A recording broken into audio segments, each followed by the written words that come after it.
Once again. Now, Ambassador, thank you. It's good to have you back here. I want to get your reaction to a few different things today. This is just an exchange that happened moments ago between our reporter at the White House, Peter Doocy, and the press secretary, Jen Psaki. Let's watch.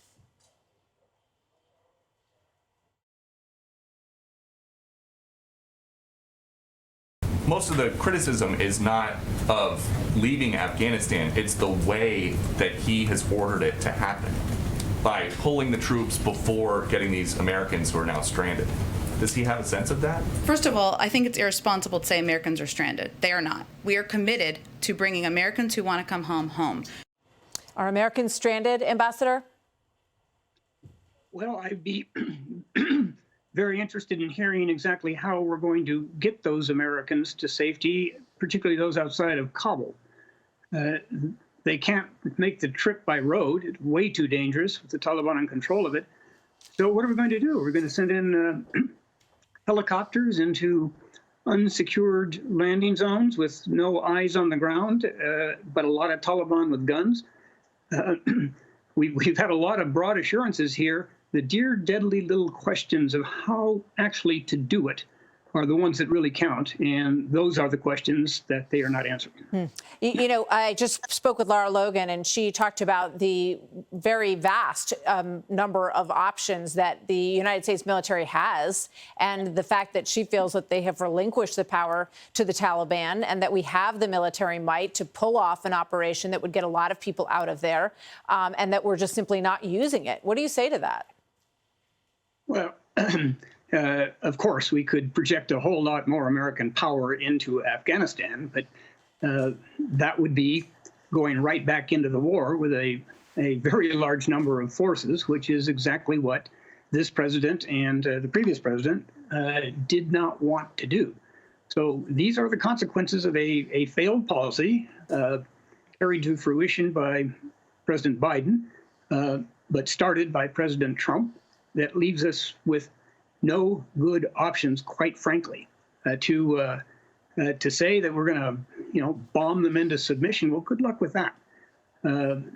Bombing into submission a force that relies on men with AK-47s doesn't really work very well. You have to take control of the ground.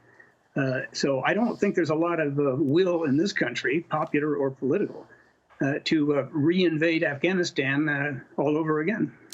You know, I want to play this soundbite from Friday. This is President Biden when he was asked about al-Qaeda. And I want to replay it, especially because we've heard from a number of individuals today at the State Department and at the Pentagon that they clearly have a worry. Jake Sullivan, the National Security Advisor, clearly expressed concern about an attack on the airport by elements of ISIS-K. So they are concerned about what could happen there with these terrorist groups that may feel emboldened now. But here's what the president said on Friday. Look, let's put this thing in perspective here. What interest do we have in Afghanistan at this point with al-Qaeda gone?